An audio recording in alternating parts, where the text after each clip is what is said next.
9 नवंबर 2025 तर्जुमान काबिल लिसान अख्तर सानी आरिफ बिल्ला शेखुल हदीस शेखुल उलमा हज़रत मौलाना शाह अब्दुल मतीन बिन हुसैन साहिब दामत बरकातुहुमेर अज़ीम शान इस्लाही बयान केंद्रीय जामे मस्जिद नाटोर।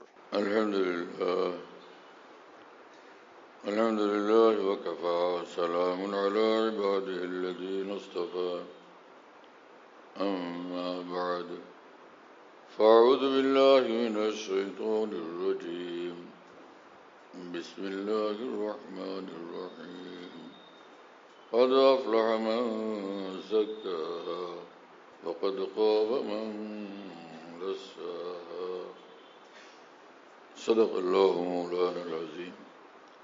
वक़ाल रसूलुल्लाह सल्लल्लाहु तआला अलैहि वसल्लम इन्ना औलन नासि बियल मुत्तक़ून मन कानू व हैसु कानू। वक़ाल अलैहि सलातु वस्सलाम अला व इन्न फिल जसदि मुज़ग़ा इज़ा सलहत सलहल जसदु कुल्लुहु व इज़ा फसदत फसदल जसदु कुल्लुहु अला वहियल क़ल्ब। वक़ाल अलैहि सलातु वस्सलाम मन क़ाल ला इलाहा इल्लल्लाह दख़लल जन्नह औ कमा क़ाल रसूलुल्लाह सल्लल्लाहु तआला अलैहि वसल्लम। আল্লাহ পাক জল্ল জালালুহু ওয়া মানওয়ালুহু আমাদের সকলকে মাফ করেন, সমস্ত মুসলমানকে মাফ করে দেন, পাক সাফ জিন্দগি আমাদেরকে দান করেন, কামিল ঈমান কামিল ইসলাম আমাদেরকে নসিব করেন, জান্নাতুল ফিরদৌস আমাদের জন্য মঞ্জুর করেন, জাহান্নাম থেকে আল্লাহ আমাদেরকে বাঁচান, সকল মুসলমানকে বাঁচান, দুনিয়ার অমুসলিমদেরকে দ্বীন ঈমান ইসলাম কবুলের জন্য আল্লাহ পাক তৌফিক দান করেন। কথা বোঝা যায় না? কোনো সাইডে অস্পষ্ট লাগে? বোঝা যাচ্ছে না? আলহামদুলিল্লাহ। আমার ভাই, সব মানুষই মানুষ, আকৃতিতে মানুষ,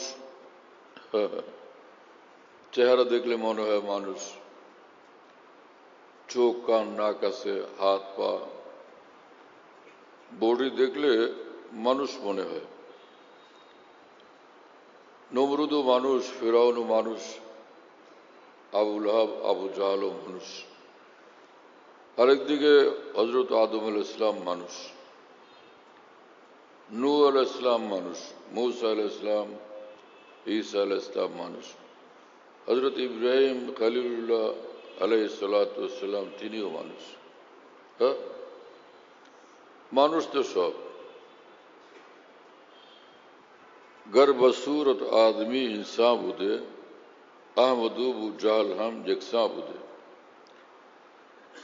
এক বুজুর্গ বলেন যে আকৃতিতে মানুষ হলে যদি এই মানুষ মানুষ হয়, মর্যাদাশীল হয়, তো মুহাম্মদ সাল্লাল্লাহু আলাইহি ইসলাম আর আবু লাহাব দুজনেরই তো চেহারা আকৃতি মানুষের মতো, তো দুজনকে তাহলে সমান বরাবর? নাউযুবিল্লাহি তাআলা মিন যালিক। হ্যাঁ, আকৃতি না, তার সিরত কি, চরিত্র কি, তার ভিতরটা কি। আকৃতির মানুষ আর একটা মনুষ্যত্বের মানুষ দুই জিনিস ভিন্ন। ইকে মি বিনি খিলাফে আদমান নেস্তান্দাদম খিলাফে আদমান।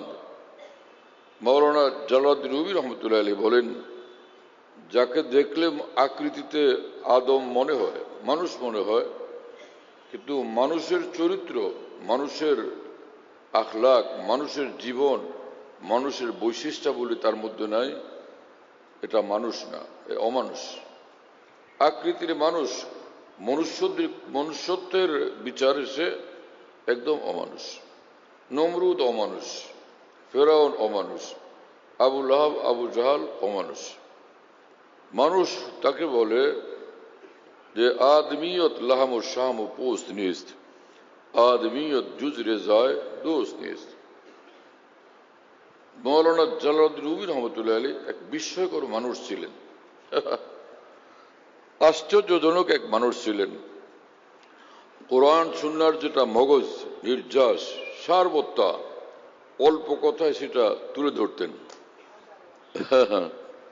আউলিয়া যারা, আরিফিন যারা, অর্থাৎ গুনাহমুক্ত অন্তর এবং জীবনের অধিকারী যে সকল আলেম আউলিয়া, তাদের বৈশিষ্ট্য হলো আল্লাহর দ্বীনের গভীরতায় পৌঁছার আল্লাহ তাদের তৌফিক দেন।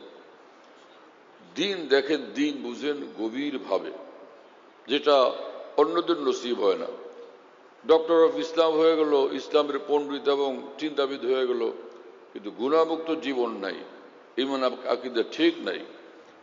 তার মধ্যে কোরআন সুন্নাহর গভীর জ্ঞান, কোরআন সুন্নাহর গভীরে পৌঁছার জ্ঞান তার নসিব হয় না।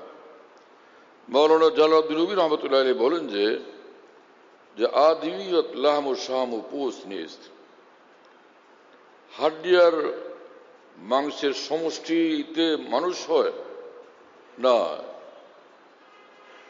হাড্ডিয়ার মাংস এর জোড়া লাগাকে মানুষ বলে না। আদমিয়ত জুজরে যায় দোস্ত নিস, মনুষ্যত্ব মানে স্বাস্থ্য ভালো, মোটা তাজা, এটা নয়। হাড্ডি তার মজবুত, হ্যাঁ, বডি ফিল্ডার, এই মানুষ হয় একে বলে না। আদমিয়ত জুজরে যায় দোস্ত নিস, মনুষ্যত্ব মানে মহাল আল্লাহর সন্তুষ্টি প্রাপ্ত হওয়া, আল্লাহকে রাজি করা, খুশি করা। সুন্দর মানুষ সারা দুনিয়া তাকে পছন্দ করে, কিন্তু সে ঈমানওয়ালা না। আল্লাহকে খুশি রাখার চিন্তা তার মধ্যে অবর্তমান, অনুপস্থিত। তাহলে সারা দুনিয়ার সুন্দর চেহারাওয়ালা হওয়া সত্ত্বেও এটা মনুষ্যত্বহীন। আর যে কালো মানুষ, দুর্বল মানুষ, কমজোর মানুষ, গরিব মানুষ, কিন্তু প্রতিটি মুহূর্তে সে আল্লাহকে রাজি রাখে, খুশি রাখে, আল্লাহকে নারাজ করে না, না সকালে না বিকালে, না দিনে না রাতে। কোনো কর্মকাণ্ডে, কোনো আচরণে সে আল্লাহকে নারাজ করে না, বরং সর্বদা আল্লাহকে খুশি রাখার ফিকির তার মধ্যে। আল্লাহ আমার উপর রাজি থাকেন, আল্লাহ আমার উপর নারাজ রাখেন। वो राजी है मुझसे, खफा तो नहीं है, ये खतरा मेरे दिल से कब दूर होगा। ভারতের এক মহান বুজুর্গ তিনি বলেন, এক চিন্তা আমাকে শেষ করলো।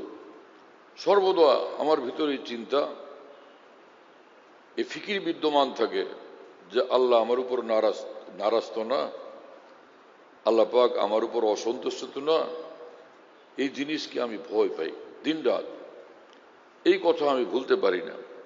আমার চোখের কাজের দ্বারা, আমার জবানের উচ্চারণের দ্বারা, আমার হাত পা অঙ্গ প্রত্যঙ্গের কোনো আচরণের দ্বারা আল্লাহ নারাজ না হন, আল্লাহ অসন্তুষ্ট না হন, এই ফিকির আমার মধ্যে সদা বিদ্যমান।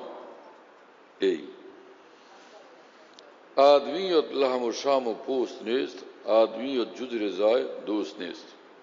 হ্যাঁ, এক একজন ইসলামী চিন্তাবিদ, ইসলামী পণ্ডিত বক্তৃতা করতে দিলে আকাশ জমিনকে প্রকম্পিত করে, কিন্তু নিজের অন্তর এবং জীবন এখনো প্রকম্পিত হয়নি।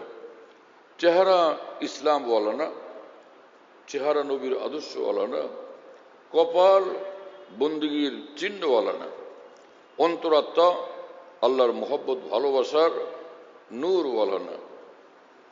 এইরকম বক্তৃতা কোন কাজে লাগবে? হ্যাঁ, আল্লাহ পাক আমাদেরকে হেফাজত করেন। খুব নামধাম, বড় খেলোয়াড়, ভীষণ নামধাম, পত্রপত্রিকা সারা দুনিয়াতে খুব প্রচার হলো, খুব নামধাম প্রচারিত হলো, বিশ্বসেরা খেলোয়াড়। যখন বল খেলার ফিল্ডে গেল, ওখানে শুয়ে পড়ছে, আর উঠতে পারে না। বলে কি হলো? বলে মাথা ঘুরায়, কাজের জায়গাতে মাথা ঘুরায়। এ কি খেলোয়াড়? হ্যাঁ, আমাদেরকে রব্বুল আলামিন পাঠাইছেন এজন্য দুনিয়ার কে কি করে সেটা তুমি দেখবা না, আল্লাহ কি বলেন, আল্লাহ রসুল কি বলেন সেটা শুনবা, সে মোতাবেক জিন্দেগি বানাবা, এটা হলো তোমার কাজ। তাহলে তোমার জন্য জান্নাতুল ফিরদাউস। মুসলমানরাই দিন বুঝে না, কাফের মুশরিকরা কি বুঝবে?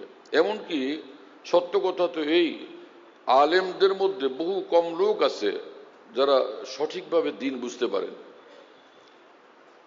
আমি আমার ছোটবেলা থেকে পর্যন্ত যে ওলামায়ে দ্বীনকে দেখলাম, এদের মধ্যে কোরআন সুন্নাহর আলোকে সঠিক দিন বুঝতে পারেন এরকম মানুষের সংখ্যা একদম কম।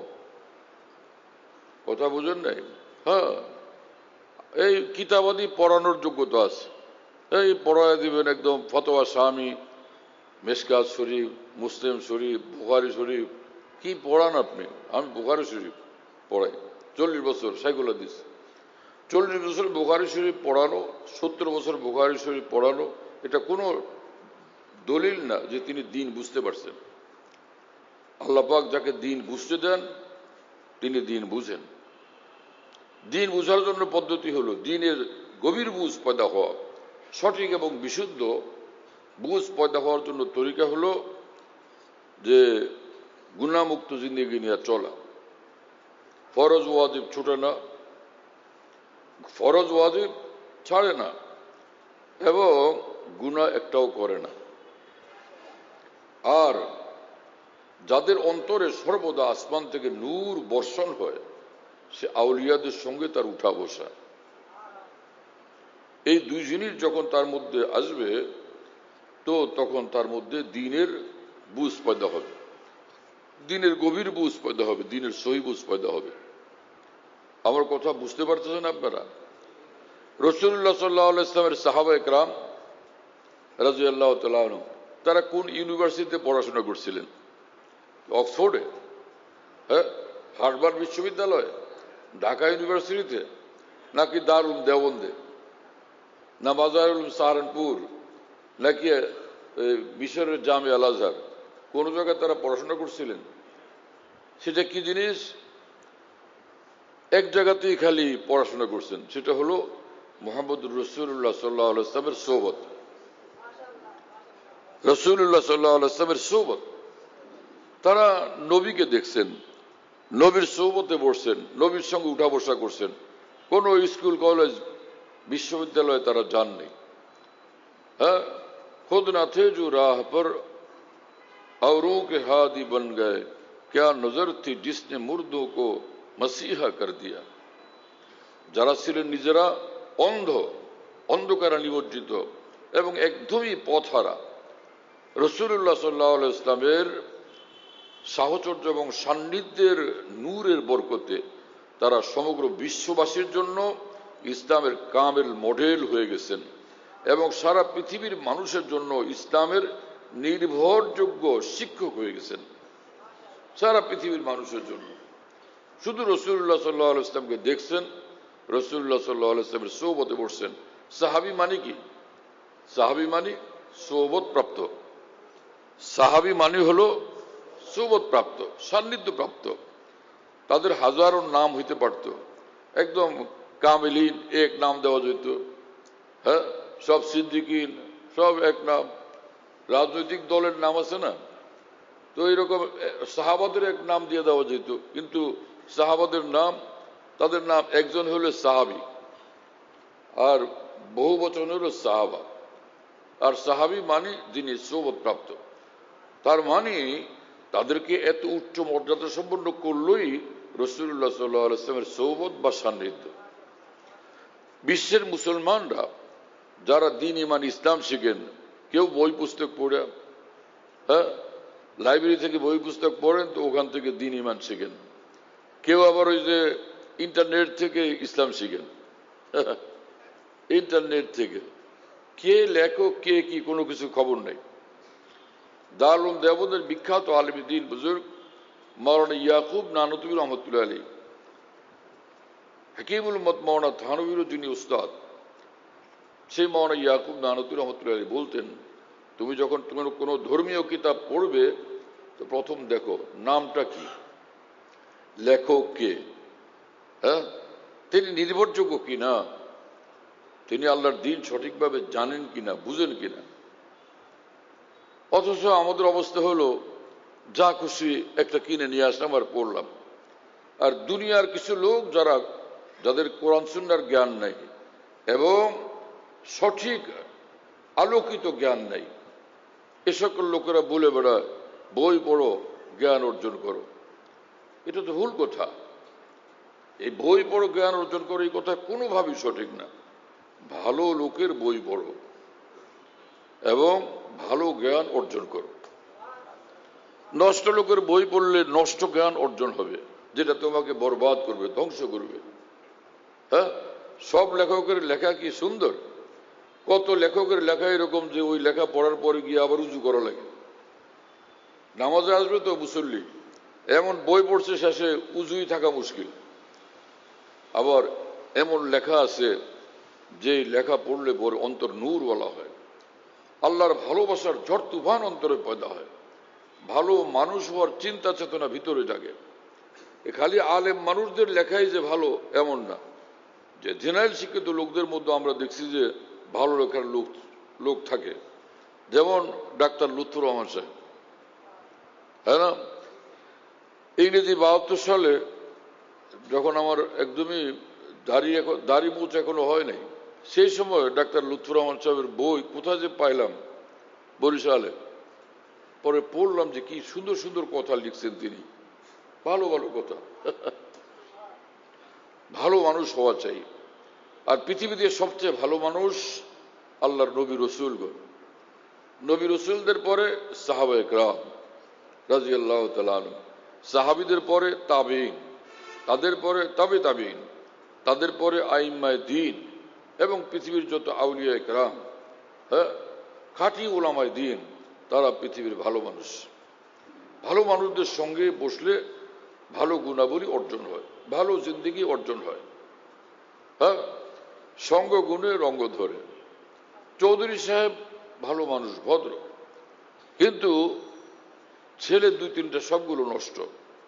হুজুরদের কাছে গিয়া দোয়া চান যে নষ্টদের সঙ্গে থাকতে থাকতে, বখাটে ছেলেদের সঙ্গে থাকতে থাকতে আমার ছেলেরগুলোর জীবন এরকম আমি নিজেও লজ্জিত। সঙ্গগুণে ভদ্রলোকের ছেলে নষ্ট হয়ে গেছে। হ্যাঁ, শেখ সাদি রহমতুল্লাহ আলী বলেন যে গিলে খুশবু এদের হাম্মামে রোজে রশিদ দস্তে মাহবুবে বদস্তাম। আমার এক প্রিয় বন্ধু, আমি একদিন গোসল করতে গেলে গোসলখানায় আমাকে একটা মাটির ঝেলা দিলেন। আমি দেখলাম যে মাটির ঝেলার মধ্য থেকে দারুণ খুশবু বের হচ্ছে। বদু গুফতাম কে মুস্কি ইয়া আবিরি কিয়াজ বোয়ে দেলা ভিজে তুমস্তাম। আমি মাটির ঢেলাকে লক্ষ্য করে বললাম, তুমি মেসকোন আম্বর, তোমার ঘ্রাণ, তোমার সুঘ্রাণ আমাকে ভীষণভাবে বিমোহিত করে দিছে। বগফতা আমান গিলে না চিজ বুদাম ওলেকিন মুদ্দতে বাগুল রেশাস্তাম। মাটির ঢেলা আমাকে বলল, আমি নিরেট মাটি, একদম খালেস মাটি, তবে কি সুগন্ধময় ফুলের সঙ্গে দীর্ঘদিন আমি থাকছিলাম।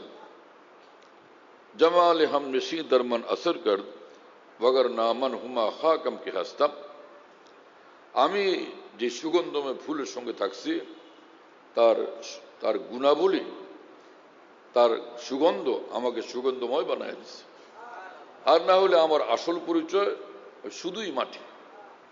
হ্যাঁ, এই মানুষ শুধুই মাটির মানুষ, কিন্তু যার অন্তর সুগন্ধময়, চিন্তা সুগন্ধময়, বিবেক বুদ্ধি সুগন্ধময়, মন মানসিকতা সুগন্ধময়, হ্যাঁ, যার কর্ম এবং জীবন ধারা সুগন্ধময়, ইমানের দ্বারা, নেক আমলের দ্বারা, আল্লাহর ভালোবাসার দ্বারা, আল্লাহর মহব্বত মারেফতের দ্বারা, এই সুগন্ধ মানুষের সান্নিধ্য মানুষকে সুগন্ধময় জীবনের অধিকারী করে। বাংলাদেশের বিখ্যাত উচ্চশিক্ষিত ব্যক্তিত্ব ডক্টর শহীদুল্লাহ সাহেব, আমার শোনা কথা হলো 18 ভাষার তিনি বিজ্ঞানী ছিলেন। কিন্তু আমি ঢাকাতে একদিন আরেকজনের কাছে শুনলাম না, আরো বেশি ভাষা তিনি জানতেন। এই বড় মানুষটা ঢাকা লালবাগ মাদ্রাসার বিখ্যাত হুজুর হযরত মাওলানা শামসুল হক ফরিদপুর রহমুল্লাহর সান্নিধ্যে অনেক যাতায়াত করতেন এবং আদবের সঙ্গে বসতেন। হযরত মাওলানা শামসুল হক ফরিদপুর রহমুল্লাহর সান্নিধ্য লাভের জন্য সেখানে যাইতেন এবং শ্রদ্ধা নিয়ে সেখানে বসতেন। এবং তিনি বলতেন, ডক্টর শহীদুল সাহেব বলতেন, আমি এই মানুষটার নিকট আসি কিছু নেওয়ার জন্য, কিছু পাওয়ার জন্য। কি তোমার বসতে কষ্ট হয়? ওই পাশে যাও আর আমি বসো। হাঁটুতে কষ্ট? কথা বলো না কেন? হাঁটুতে কষ্ট? তো উল্টা সোজা হয়ে বসো, আত্মায়াতে বসো। এই হেফসখানার মতো বসছো কেন? বসো, আরামে বসো, ছটফট করতে থাকো, পানি দাও। এত নড়চড় কি জন্য?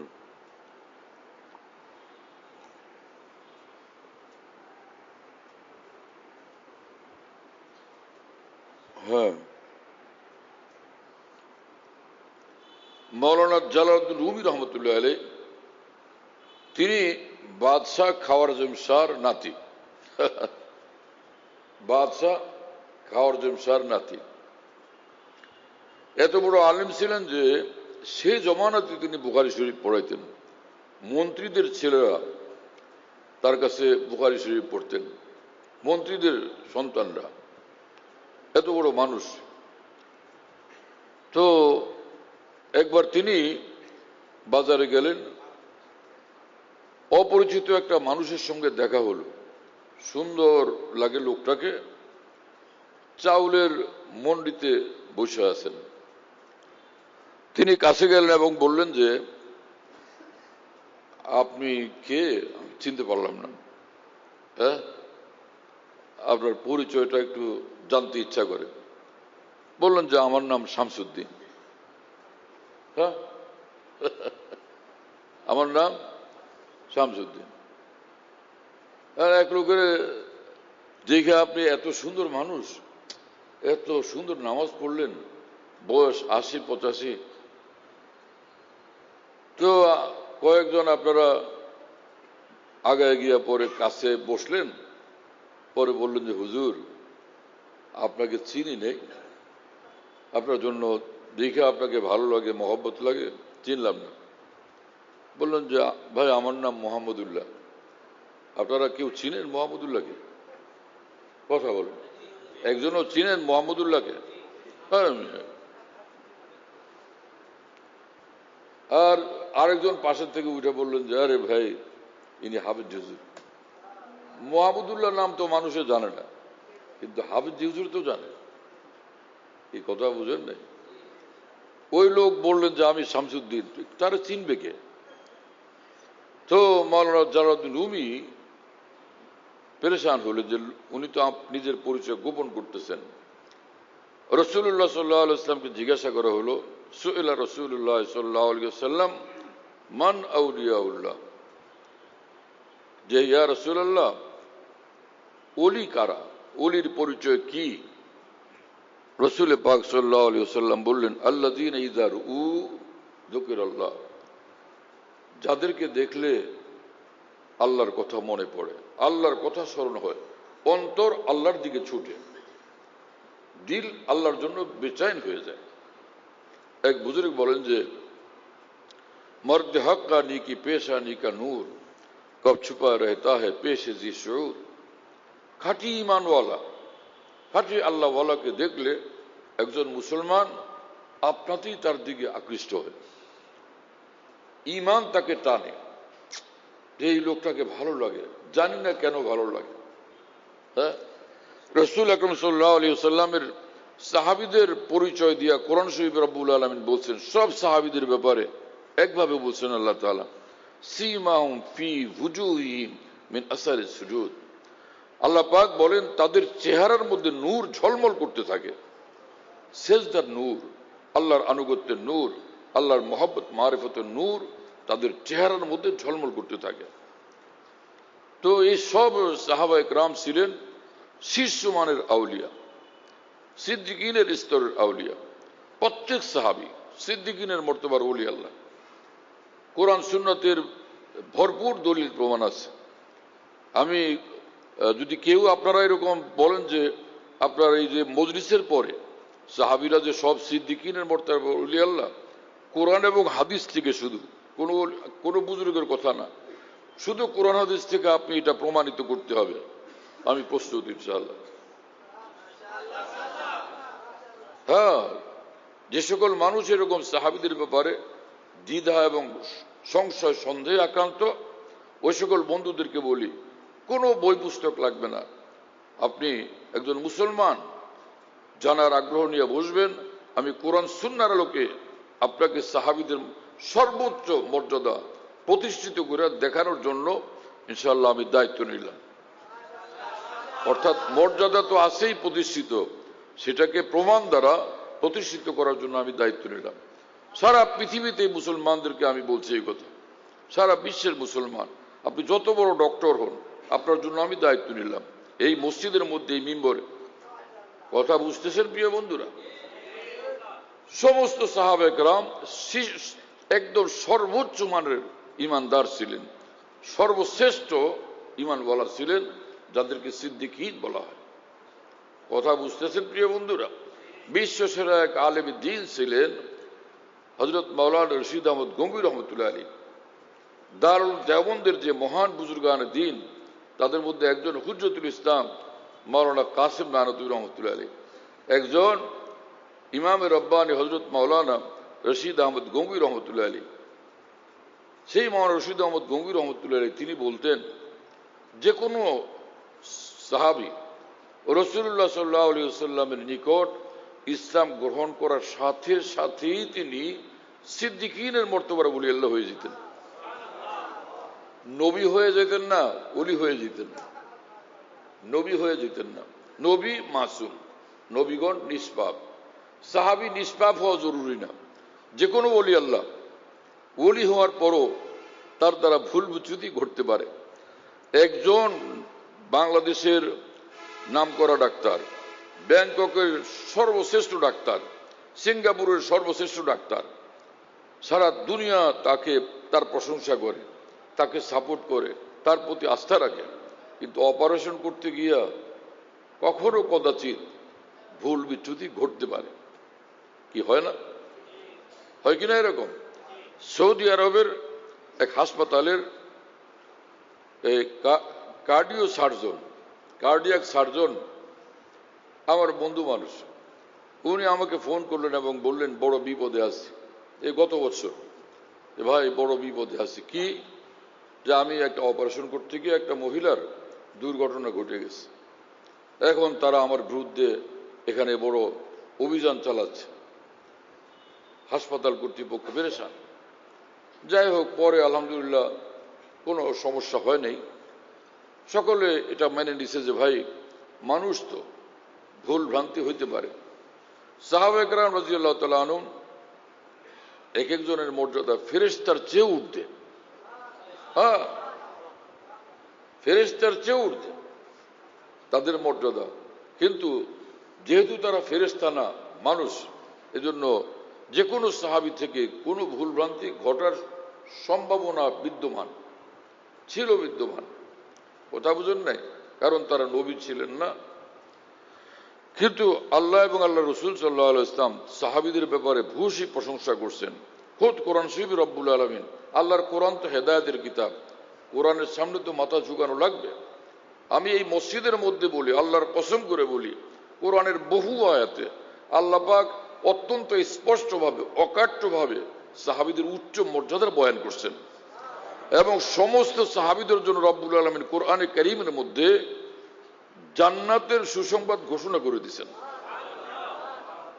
হ্যাঁ, ওয়া'আদ্দা লাহুম জান্নাতিন তাজরি তাহতাল আনহার রাদিয়াল্লাহু আনহুম ওয়া রাযু আন বলছেন আগে। আল্লাহ পাক বলছেন, আমি নবীর সাহাবীদের প্রতি সন্তুষ্ট, তারাও আমার প্রতি সন্তুষ্ট। কি আশ্চর্য! হ্যাঁ, কি মানুষ এরা, যারা এই ভুলের মধ্যে আছে। এদের এই ভুলের মধ্যে, বিভ্রান্তির মধ্যে পড়ে থাকার, বিচ্যুতির শিকার হওয়ার কারণ একটাই, এক দুজন পণ্ডিতের, ইসলামী পণ্ডিতের বই পুস্তক পড়ে, সারা বিশ্বের ওলামায়ে দ্বীন, নায়েব রাসূলের কিতাব বাদ দিয়া আর কোনো জায়গায় ইসলাম খুঁজে না, একজন মাত্র পণ্ডিতের বই পুস্তক পড়ে আর ওর মধ্যে যত বিচ্যুতি সেগুলো সবাই মনে করে পুরোটা মিলে ইসলাম। প্রিয় বন্ধুরা, তো ভুল কথা। হ্যাঁ, রাসূলুল্লাহ সাল্লাল্লাহু আলাইহি ওয়াসাল্লাম নবী, সব নবীর হাতে ভালো মানুষ তৈরি হইতো। আর রাসূলুল্লাহ সাল্লাল্লাহু আলাইহি ওয়াসাল্লাম সকল নবীদের মধ্যে, লক্ষ লক্ষ নবীর মধ্যে তিনি সর্বশ্রেষ্ঠ, সর্বশ্রেষ্ঠ। দারুল দেওবন্দের হুজ্জতুল ইসলাম মাওলানা কাসিম নানতুর রহমতুল্লাহ আলাইহি তিনি বলেন, চাঁদ যেরকম সূর্য থেকে আলো প্রাপ্ত, চাঁদ যেরকম সূর্য থেকে আলোক প্রাপ্ত, অনুরূপ ভাবে আদম আলাইহিস সালাম থেকে নিয়ে ঈসা আলাইহিস সালাম পর্যন্ত যত নবী আসছেন সব নবীগণ প্রিয় নবী মুহাম্মদুর রাসূলুল্লাহ সাল্লাল্লাহু আলাইহি ওয়াসাল্লামের রূহের সূর্য থেকে আলোকপ্রাপ্ত, নূর প্রাপ্ত। হুজ্জতুল ইসলাম মাওলানা কাসিম নানতুর রহমাতুল্লাহর এই কথা, এই মালফুজ আমার নিজের দুই চোখে আমি পড়ছি। কথা বুঝতেছেন প্রিয় বন্ধুরা? এত বড় মানুষ যে মুহাম্মদুর রাসূলুল্লাহ সাল্লাল্লাহু আলাইহি ওয়াসাল্লাম, তার হাতে যে মানুষগুলো তৈরি হয়েছেন তারা কত বড় মানুষ। আমার কথা আপনারা বুঝতেছেন?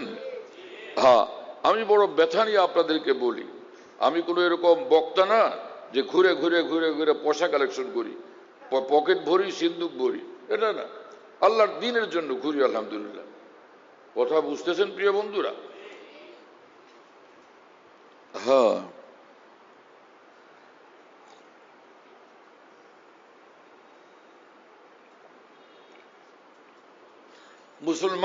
মুসলমানদের কল্যাণ কামনায় দ্বীনের কথা বলার চেষ্টা করি। কেউ আমার এরকম প্রতিপক্ষ নেই, কেউ আমার শত্রু পার্টি নেই যার বিরুদ্ধে আমার কথা বলতে হবে। আল্লাহর কসম, যা বলি শুধুই কোরআন সুন্নাহর আলোকে বলি, এবং কোরআন সুন্নাহর ওই ব্যাখ্যা আমি কখনো পেশ করি না যেই ব্যাখ্যা অগ্রহণযোগ্য।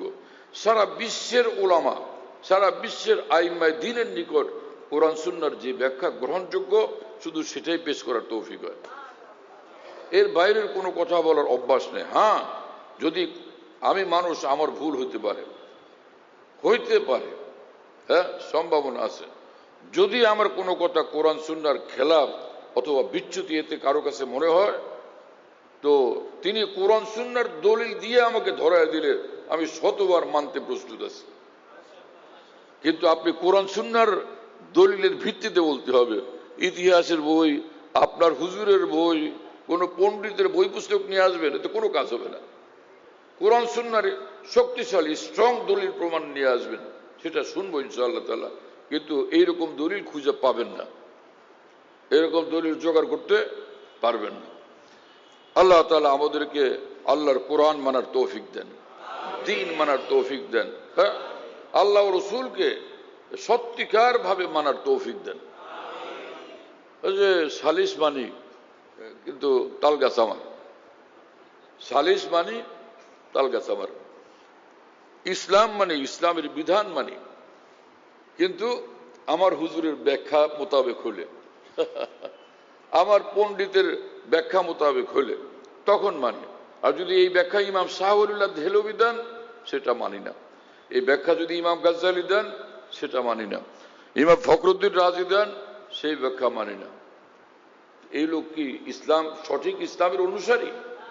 হ্যাঁ, না নিজের খেয়াল আর জজবা, আবেগ আর নিজের চিন্তাধারার অনুসারী? আমার প্রিয় বন্ধু, কাল কিয়ামতে হাসরের মাঠে মুক্তি পাওয়া যদি জান্নাতুল ফেরদৌসে প্রবেশ করতে হয়, কোনো পণ্ডিত আর ইসলামী চিন্তাবিদের বই পুস্তক না, লিটারেচার না, বিশ্বের উলামায়ে দ্বীনের যে কোরআন সুন্নাহর যে ব্যাখ্যা, একদম সেটাকেই ফলো করতে হবে। এর বাইরে গিয়া দ্বীন ইমানের অনুসরণ করলে সেই দ্বীন ইমান কোনোভাবে গ্রহণযোগ্য না। কারণ রাসূলুল্লাহ সাল্লাল্লাহু আলাইহি ওয়াসাল্লাম পরিষ্কার বলে গেছেন যে আল উলামা ওয়ারাসাতুল আম্বিয়া, আলেমগণ নবী রাসূলদের ইলমের ওয়ারিস। এবং তিনি বলছেন ওয়াইনাল আম্বিয়া লাম ইউয়ারিসু দিনারান ওয়ালা দিরহামান ইন্নামা ওয়ারাসুল ইলম, যে নবী রাসূলগণ কাউকে দিনার দিরহাম, টাকা পয়সা, অর্থ সম্পদের ওয়ারিস বানান না। ইন্নামা ওয়ারাসুল ইলম, আলেমদেরকে নবী রাসূলগণ ওয়ারিস বানায় গেছেন আসমানি ইলমের। তার মানে এই পৃথিবীর মানুষ যদি যে ইলম তালাশ করতে যায়, যে ইলমকে রাসূল সাল্লাল্লাহু আলাইহি ওয়াসাল্লাম বলছেন হেদায়েত, হ্যাঁ, মাসালু মা বাসানিল্লাহ বিহি মিনাল হুদা ওয়াল ইলম, ইলমের আলোকে হেদায়েত নসিব হয়, সহি ইলমের আলোকে হেদায়েত নসিব হয়, সঠিক দিশা নসিব হয়। তিনি বলেন যে রাসূলুল্লাহ সাল্লাল্লাহু আলাইহি ওয়াসাল্লাম বলেন, ইলম যেটা হেদায়েত, এটা আলেমদের নিকটে সংরক্ষিত, আলেমদের কাছে পাবে তোমরা।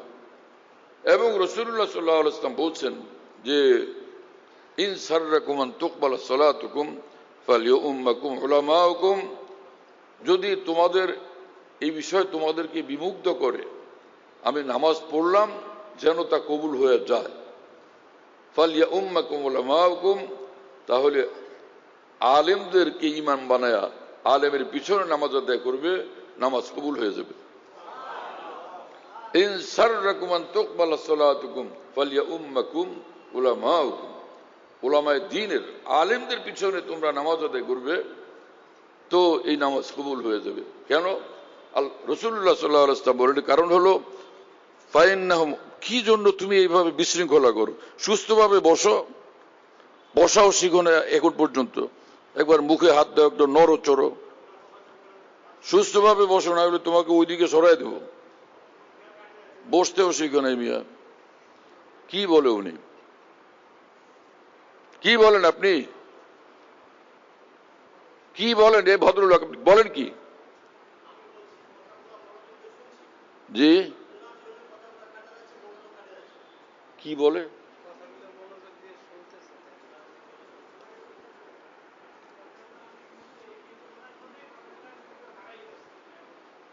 হ্যাঁ,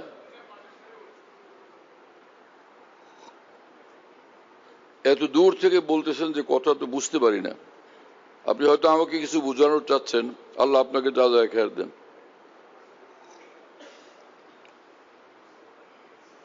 হ্যাঁ, তো আল্লাহ রসুল সাল্লাল্লাহু আলাইহি ওয়াসাল্লাম যা বলেন, আল্লাহর কসম, সেটা আমাদের দ্বীন, সেটা আমাদের আখিরাতের কল্যাণ, সেটা আমাদের জান্নাতুল ফিরদাউসের রাস্তা। আমার মুসলমান ভাইরা, কেউ যেন এই কথা না মনে করি আমার একটা গ্রুপ থাকবে আলাদা, আমার একটা দল আছে আলাদা, আমার একটা পার্টি আছে আলাদা। না, আল্লাহ রসুলের কথার সামনে আমরা সকলে মাথা ঝুঁকাবো, আল্লাহ রসুলের কথা পাইলেই আমরা মাথা ঝুঁকাবো, বাস, তাহলে আমরা কামিয়াব হয়ে যাব। আল্লাহ আমাদেরকে কবুল করেন, তৌফিক দান করেন। তো সাহাবায়ে কেরাম রাদিয়াল্লাহু তাআলা আনহুমের মর্যাদা কোরআন সুন্নতে এত প্রতিষ্ঠিত, কি বলা। আল্লাহ পাক বলতেছেন সীমাহুম ফি উজুহিহিম মিন আসারিস সুজুদ, যে সাহাবায়ে কেরাম রাদিয়াল্লাহু তাআলা আনহুমের সম্পর্কে সাহাবীদের সকলের চেহারার মধ্যে নূর ঝলমল করতেছে। হ্যাঁ, এরকম যে কোনো ওলি আল্লাহ তার চেহারার ভিতর নূর ঝলমল করতে থাকে। রাসূলুল্লাহ সাল্লাল্লাহু আলাইহি ওয়াসাল্লাম বলছেন এই কথা, ওলির পরিচয় হলো তাদের চেহারায় নূর ঝলমল করতে থাকে। তো সাহাবায়ে কেরাম ছিলেন সবচেয়ে বড় মানের ওলি আল্লাহ। আমি বলতেছিলাম তাদের মর্যাদা ফেরেশতাদের চেয়ে ঊর্ধ্বে। কেন? তাফসীরে মাযহারিতে কাজী সানাউল্লাহ পানিপতির মতো এত বড় বিখ্যাত আলেম মুহাদ্দিস, হ্যাঁ, এত বড় ফকিহ মুফাসসির, তিনি লিখছেন যে সাধারণ মুসলমান মানে গুনাহমুক্ত যে মুসলমান, সাধারণ মুসলমান, তার মর্যাদা সাধারণ ফেরেশতার চেয়েও ঊর্ধ্বে। সাধারণ মুসলমান যারা, সাধারণ মুসলমান মানে যে মুসলমান, রোজা নামাজ করে, হজ যাকাত করে, সব করে, কিন্তু সে এখনো একটা গুনাহ করে, একটা গুনাহ, মিথ্যা কথা বলে, অথবা গীবত করে, অথবা কাউকে গালি দেয়, অথবা কারো প্রতি জুলুম করে, কোনো গুনাহের অভ্যাস যদি থাকে, সেই মুসলমানের জন্য এই মর্তবা, এই মর্যাদা না। যেই মুসলমান যে অন্তত ফরজ ওয়াজিব আদায় করে, গুনাহ একটাও করে না, আর কারো প্রতি জুলুম করে না, এইরকম মুসলমান সাধারণ ফেরেশতার চেয়ে তার মর্যাদা ঊর্ধ্বে। এরকম মুসলমানকে কোরআনের ভাষায় সালেহীন বলে। সালেহীন এক বচন হলো সালেহ, আর বহু বচন সালেহীন। কথা বুঝতেছেন প্রিয় বন্ধুরা? আর যারা বিশিষ্ট মুসলমান, যারা বিশিষ্ট ঈমানওয়ালা, তারা বিশিষ্ট ফেরেশতাদের চেয়েও তাদের মর্যাদা ঊর্ধ্বে। এজন্য আদম আলাইহিস সালাম থেকে নিয়ে প্যারা নবী মুহাম্মদুর রাসূলুল্লাহ সাল্লাল্লাহু আলাইহি ওয়াসাল্লাম পর্যন্ত যত নবী রসুল পৃথিবীতে আসছেন, সমস্ত নবী রসুলগণ এই সমস্ত বড় বড় ফেরেশতাদের চেয়েও তাদের মর্যাদা অনেক ঊর্ধ্বে। জিবরাইল আলাইহিস সালাম, মিকাইল আলাইহিস সালাম, তাদের থেকেও আমাদের প্যারা নবী মুহাম্মদুর রাসূলুল্লাহ সাল্লাল্লাহু আলাইহি ওয়াসাল্লামের মর্যাদা ঊর্ধ্বে। ফেরেশতার চেয়েও মর্যাদা ঊর্ধ্বে হবে কিসের দ্বারা? আজ মালায়েক বাহরাদারি ওয়াজ বাহায়েম নিজাম বুগজার আজ হজ্জে বাহায়েম কাজ মালায়েক বুগজারি। হ্যাঁ, যে তুমি যদি চাও, মানুষকে আল্লাহ পাক ক্ষমতা দিয়ে দিচ্ছেন, নষ্টামি করতে চাও, পশুর মতো লাগামহীন জীবনের নষ্টামিতে লিপ্ত হইতে পারো। আর যদি তুমি ফেরেশতার মতো নূরে আলোকিত জীবন বানাতে চাও, সেই ক্ষমতাও আল্লাহ তোমাকে দিয়ে দিচ্ছেন। দুইটা ক্ষমতা আছে একসঙ্গে, এদিক যাওয়া যায়, এদিক দেওয়া যায়। যদি তোমার পশুত্বের চর্চাকে পরিহার করে ফেরেশতার মতো আলোকিত জীবন বানানোর এই বিষয়টাকে, এই ব্রতকে তুমি গ্রহণ করো আর এটার উপরেই অটল থাকো, তাহলে তোমার মর্যাদা নিঃসন্দেহে ফেরেশতার চেয়ে ঊর্ধ্বে। রাসূলুল্লাহ সাল্লাল্লাহু আলাইহি ওয়াসাল্লাম বলছেন, একজন ঈমানওয়ালার যখন মৃত্যু হয়, এই আসমান তার জন্য কাঁদে 40 দিন। 40 দিন পর্যন্ত কাঁদে, জমিন কাঁদে 40 দিন পর্যন্ত। আসমান কেন কাঁদে? যে এই আসমানে মহান আল্লাহর নিকট তার আমলের সুসংবাদ ফেরেশতারা বহন করে নিয়ে যেতেন। আল্লাহ পাকের নিকট সংবাদ পৌঁছাইতেন ফেরেশতারা, যে আল্লাহ এই বান্দা এরকম ভালো মানুষ, আপনার জিকিরে মশগুল। এক হাদিস শরীফে রাসূলুল্লাহ সাল্লাল্লাহু আলাইহি ওয়াসাল্লাম বলছেন, যে সকল বান্দারা জিকিরে মশগুল হয়, আল্লাহ পাকের ফেরেশতারা তাদেরকে খুঁজতে থাকে। তো যখন ওই দেখেন যে একদল মানুষ আল্লাহর জিকিরে মশগুল, তখন ফেরেশতারা এদেরকে একদম বেষ্টিত করে ফেলেন।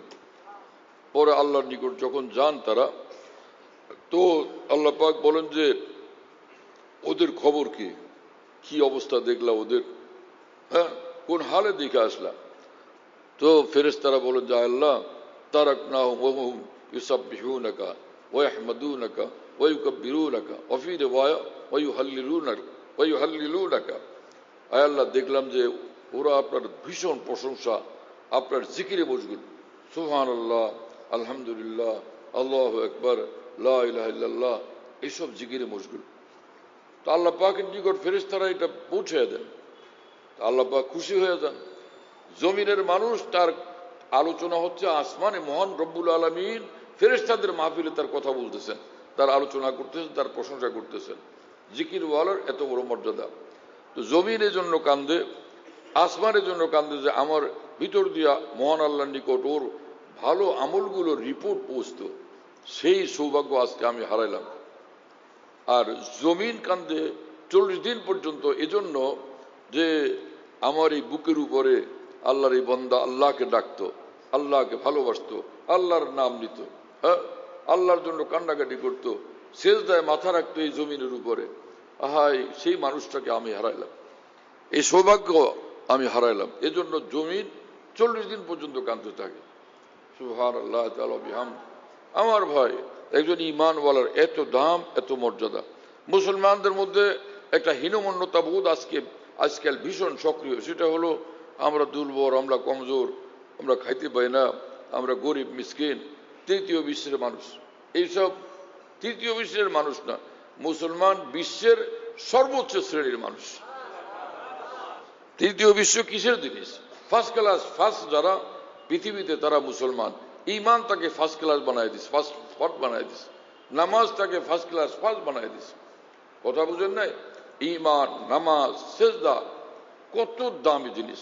রাসূলুল্লাহ সাল্লাল্লাহু আলাইহি ওয়াসাল্লাম বলেন যে আল্লাহ পাক জাল্লা জালালুহু ওয়া মানওয়ালু বলছেন, কোন মুসলমান যখন একবার লা ইলাহা ইল্লাল্লাহ বলে, তো 7 আসমান এবং এর মধ্যে জাস আর 7 তবক জমিন, এটাকে যদি এক পাল্লায় রাখা হয়, আর একজন ওই একবারের মুসলমানের একবারে লা ইলাহা ইল্লাল্লাহকে আরেক পাল্লায় রাখা হয়, 7 আসমান জমিনের উপরে একবারে লা ইলাহা ইল্লাল্লাহর পাল্লা ভারী হবে। একজন মুসলমান সে তাহলে কি ধনী না গরিব? গরিব মানুষ না। মুসলমান হচ্ছে ধনী কেউ নাই পৃথিবীতে। ভাত তরকারি ডাল মাছ গোস্ত তো নমরুদও খায়, ফেরাউনও খায়, হ্যাঁ, এটা নিয়ে কি কাউকে কোনো এই মাপকাঠিতে কাউকে মানার কোনো অর্থ নেই।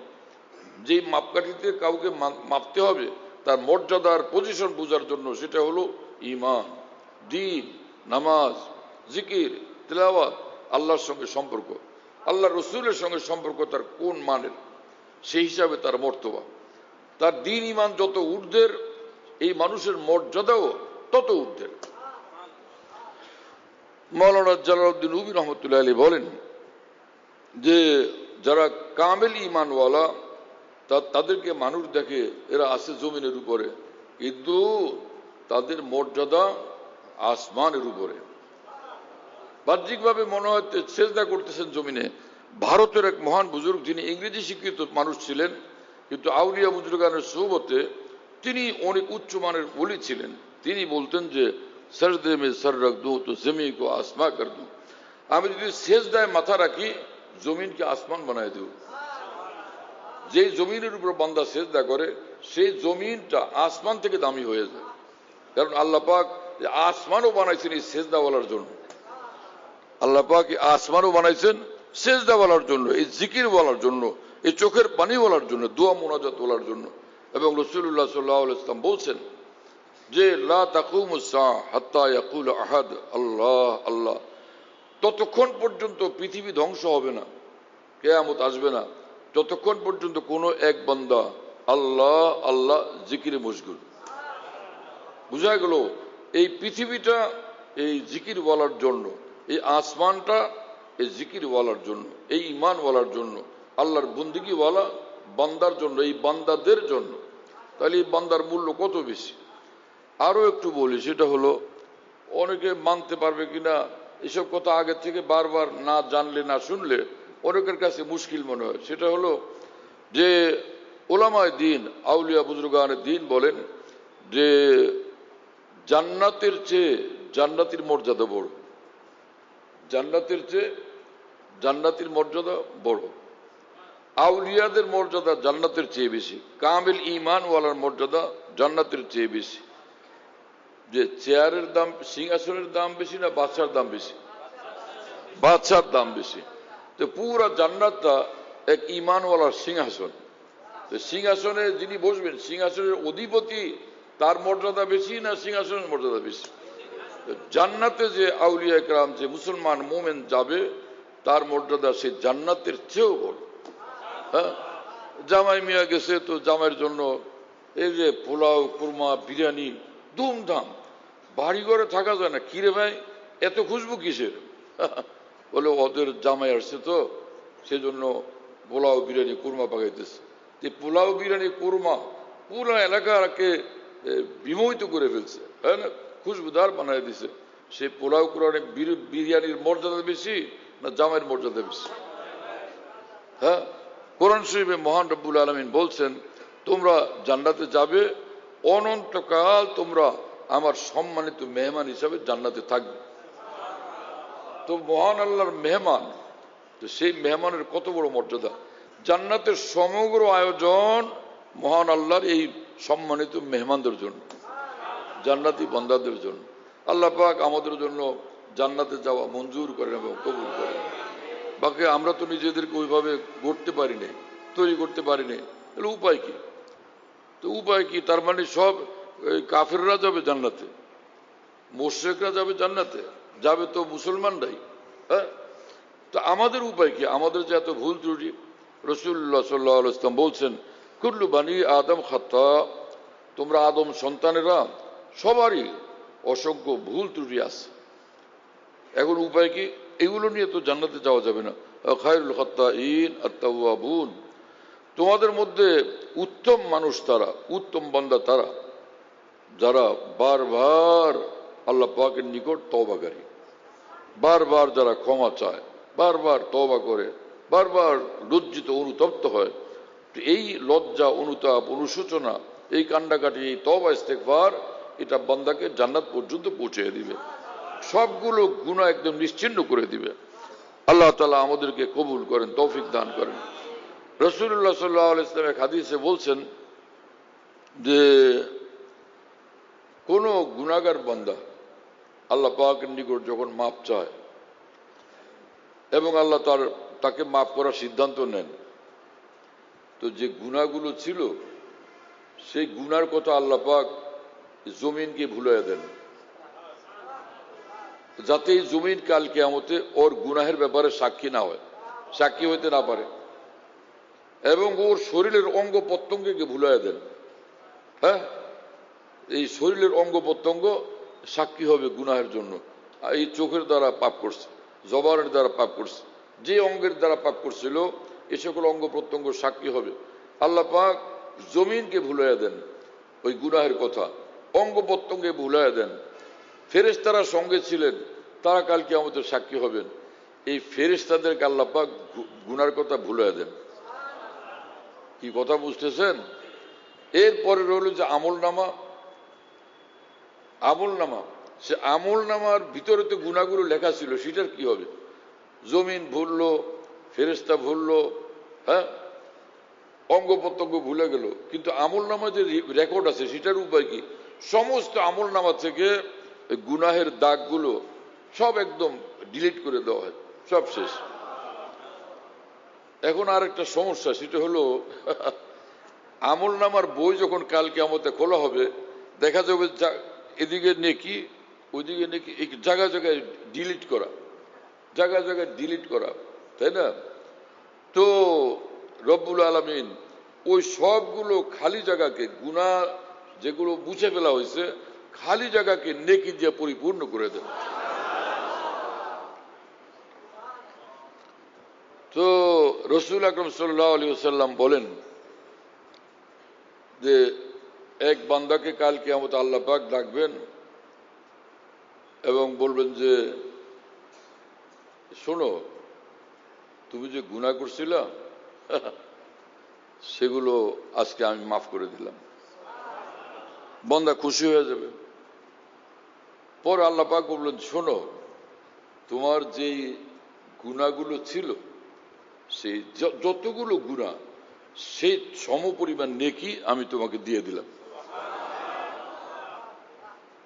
তখন সেই বান্দা বলবে যে আল্লাহ, আমার রিপোর্ট বইতে, রেকর্ড বইতে যে আমি দেখলাম যে আমার গুনাহ ওই পরিমাণ আপনি নেকি তো দিয়ে দিছেন, কিন্তু আমি কিছু গুনাহ এরকম করছিলাম সেগুলো এখানে দেখি না, সেগুলো কই গেল? মানে ওই গুনার বিনিময় বদলেও যেন সে নেকি আরো পায়। তখন আল্লাহ পাক ওর তামাশা দিকে হাসে দিবেন যে পাগল রে, ওর গুনার বদলে আমি দিলাম নেকি, সেজন্য গুনাহ বাকিগুলো খুঁজতেছে। রব্বুল আলামিন কাল কিয়ামতে এইভাবে আমাদের মতো কমজোরদেরকে, অপরাধীদেরকে রব্বুল আলামিন মাফ করবেন।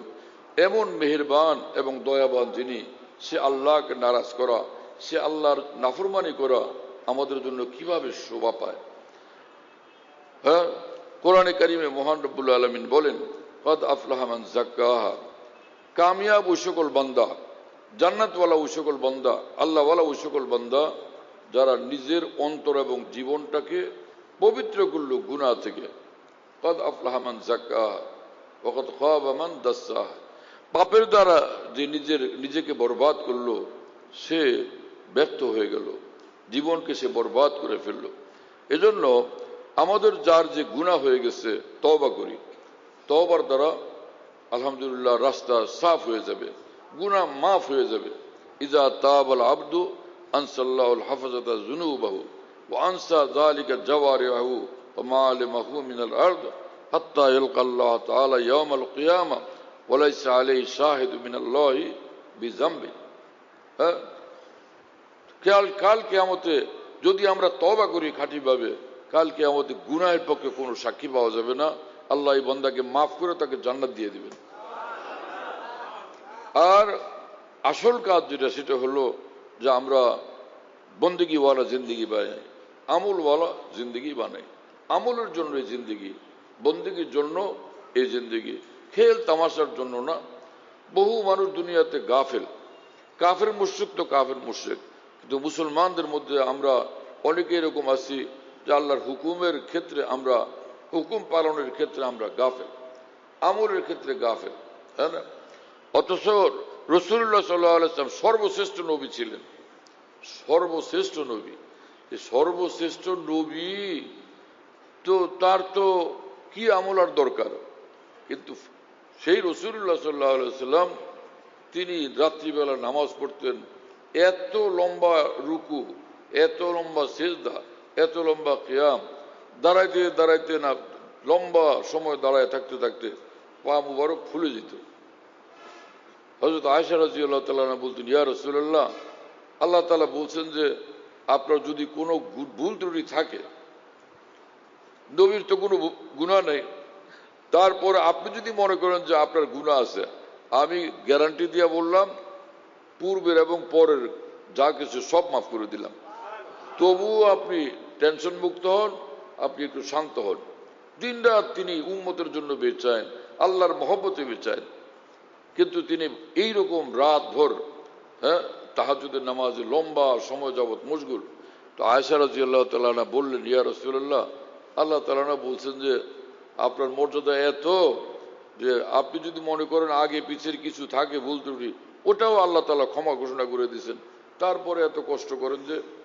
রাসূল পাক সাল্লাল্লাহু আলাইহি ওয়াসাল্লাম বললেন, আয়েশা, আফালা কুনু আবদান শাকুরা, আল্লাহ পাক যে আমাকে এত বড় নেয়ামত দিলেন, সেটার শুকর গুজারি কি আমি করব না? সেটার শুকর গুজারি করা আমার কর্তব্য না? তা আল্লাহ পাক আমাদেরকে এত বেশুমার নেয়ামতের মধ্যে ডুবায় রাখছেন। ওয়াইন তাউদ্দু নি'মাতাল্লাহি লা তুহসুহা, আল্লাহ পাক পবিত্র কোরআনে বলেন যে তোমাদের উপরে এত বেশুমার নেয়ামত আমি দিছি, এগুলো যদি গুনতে শুরু করো কশির কাল গুণা শেষ করা যাবে না। এত নেয়ামত তোমাদেরকে দিয়ে রাখছে, তাহলে সেই নেয়ামতের কি শুকরিয়া আমরা আদায় করলাম? এজন্য কমপক্ষে এতটুকু তো আমরা করি যে আমরা ফরজ ওয়াজিব ত্যাগ করব না, আর গুনাহের কাজ করব না। গুনাহ হয়ে গেলে জলদি তওবা করব, মাফ চাইব, নিজের সংশোধন করব, এবং হালাল খাবো, হারামের মধ্যে যাব না, আর কারো হক নষ্ট করব না, কারো প্রতি জুলুম করব না। এইটুকু কাজ যে ব্যক্তি করবে সে কামিল মুমিন, নিঃসন্দেহে সে জান্নাতুল ফিরদাউসে প্রবেশ করবে। আর যদি এর সঙ্গে আরো কোরআন শরীফের তেলাওয়াত করে, জিকির করে, যদি সে নফল রোজা রাখে, নফল হজ করে, নফল উমরা করে, প্রতিটি আমলের দ্বারা তার মর্তবা বাড়তে থাকবে এবং তার নূর বাড়তে থাকবে। যে যত আমল করবে জান্নাতে গিয়া তার মর্তবা এত ঊর্ধ্বে উঠবে, জান্নাতের মধ্যে তার মর্তবা এত বড় হবে। আমল তাকে ঊর্ধ্বে উঠাইতে থাকে। ঈমান হলো প্রথম জিনিস, ঈমান থাকতে হবে। ঈমানের পরে নেক আমলের জিন্দেগি। যে দুনিয়ার এই জীবনটা আমলের জন্য, পরকালে কোনো আমল নেই। পরকালে কোনো আমল নেই। আলী রাদিয়াল্লাহু তাআলা আনহু বলেন যে আল ইয়াউম আমল বলা হিসাব, আজকের এই জিন্দেগি, আজকের এখানে আমাদের শুধু আমল আর আমল, হিসাব কিতাব নাই। ও গাদান হিসাব বলা আমল, আর কালকে আমাদের শুধু হিসাব কিতাব, আমলের কোনো সুযোগ নেই। এখানে যদি একবার কুল হুয়াল্লাহ শরীফ পড়ে, কোরআনে কারীমের 1/3 পড়ার সওয়াব। আল হাকুমুত তাকাসুর একবার পড়লো 1000 আয়াত পড়ার সওয়াব। একবার সূরা ইয়াসিন শরীফ পড়লো 10 বার কোরআনে পাক খতম করার সওয়াব আল্লাহ পাক দান করবে। কি কথা বুঝতেছেন? তো এত বড় মর্তবা, কিন্তু সে মরবার পরে যদি 1,00,000 বারও কোরআন খতম করে, একটা নেকিও হবে না।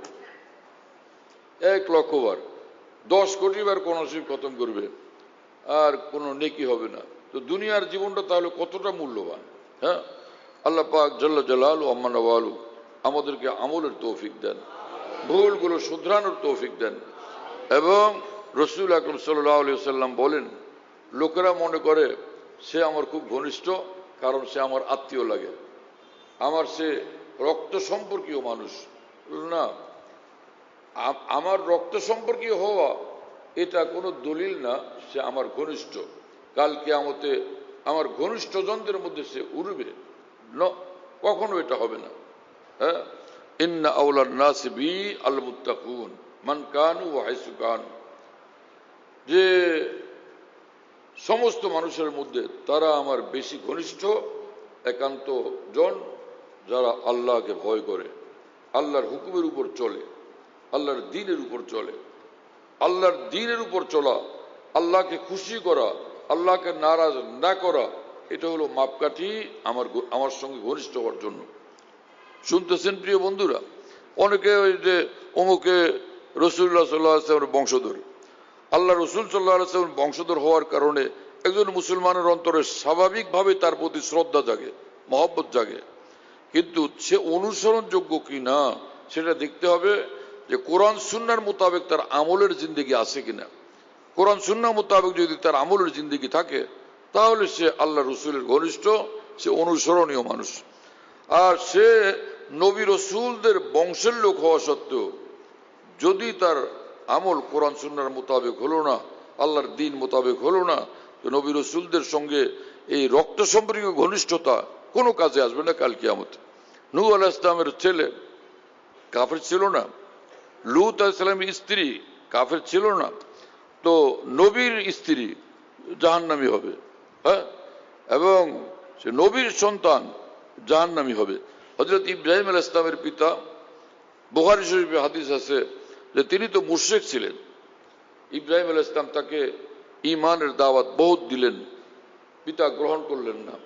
বুখারী শরীফে আছে রাসূলুল্লাহ সাল্লাল্লাহু আলাইহি ওয়াসাল্লাম বলছেন হযরত ইব্রাহিম আলাইহিস সালামের সামনেই কাল কিয়ামতে তার পিতাকে জাহান্নামের মধ্যে নিক্ষেপ করা হবে। তো কি অর্থ হলো? ঈমান মানুষকে বড় বানায়, ঈমান মানুষকে মর্যাদাশীল করে, ঈমান এবং নেক আমল মানুষকে জান্নাত পর্যন্ত পৌঁছে দেয়।